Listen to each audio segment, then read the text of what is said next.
আসসালামু আলাইকুম বাবুল ভাই। ওয়ালাইকুম আসসালাম, ভালো আছেন? হ্যাঁ ভাই, ভালো আছে, আপনি কেমন আছেন? আলহামদুলিল্লাহ, আমি ভালো আছি। আচ্ছা, যে বিষয়টা জিজ্ঞেস করতে চাচ্ছি এটা হলো আপনার সঙ্গে আমাদের কন্টেন্ট ক্রিয়েটার বেল্লাল ভাইয়ের সঙ্গে যে সাক্ষাৎকার করলেন, তো ওই মুহূর্তটা কেমন ছিল? এটা তো আসলে বলে বোঝানোর মতো একটা অবস্থা না। আমি তাকে দেখে আসলে অনুপ্রাণিত হয়েছিলাম, বিলাল ভাইকে দেখে। মানে মূলত আমার কন্টেন্ট ক্রিয়েশনের যাত্রাটা অনেক আগে থেকে ভিন্ন ধাঁচের ভিন্ন টাইপের কাজ করছি, বাট লাস্টে এসে বিলাল ভাইকে দেখে অনুপ্রাণিত হয়ে এই ছন্দগুলো ভিডিও বানাই। তো যেই দিন থেকে বিলাল ভাইয়ের ভিডিও দেখে ওই টাইপের ভিডিও বানাই, সেদিন থেকে ইচ্ছা ছিল যে বিলাল ভাইয়ের সাথে আমি একবার দেখা করব, বাই করব।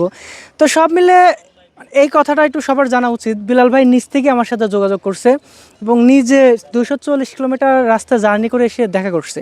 অনেকে আসলে বলে যে বিলাল ভাই অহংকারী, অনেক কথা বলে। তো ভাই কিন্তু এসে আমার সাথে দেখা করছে, মানে সে যদি অহংকারী হইতো তাহলে কিন্তু 240 কিলোমিটার রাস্তা জার্নি করে এসে আমার সাথে দেখা করতো না। তো আপনারা হলো সব মিলে আমার খুবই ভালো লাগছে, মানে ক্রিয়েশন জগতে সবচেয়ে সুন্দরতম দিন ছিল সেই দিন।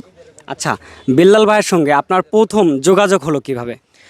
বিলাল ভাই, ফার্স্টে একটা আমি ভিডিও করছিলাম। তো আমার ভিডিওর একটা কনসেপ্টটা ছিল এরকম যে আমার ভিডিও ভাইরাল হয় না, তবুও ভিডিও বানায় আপনাদের ভালোবাসা পাওয়ার আশায়।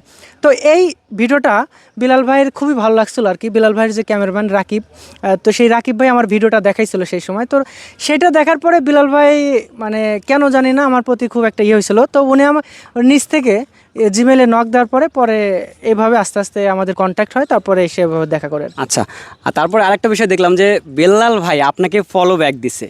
না, উনি তো আমাকে অনেক আগের থেকেই ফলো করে। এই বিষয়টা আপনার কাছে কেমন লাগে? মানে এইগুলো আসলে বলে প্রকাশ করার মতোই না। উনি এখন বাংলাদেশের যদি বলা যায় যে তিনটা ক্রিয়েটরের মধ্যে তিনি একজন, আর আমার দেখা সেই শিরা।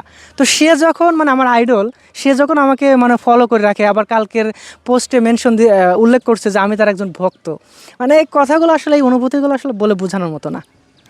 তো আশা করি ভাইয়ের কাছ থেকে মানে শুনে তো বুঝতেই পারলেন যে আসলে বেল্লাল ভাই কীরকম।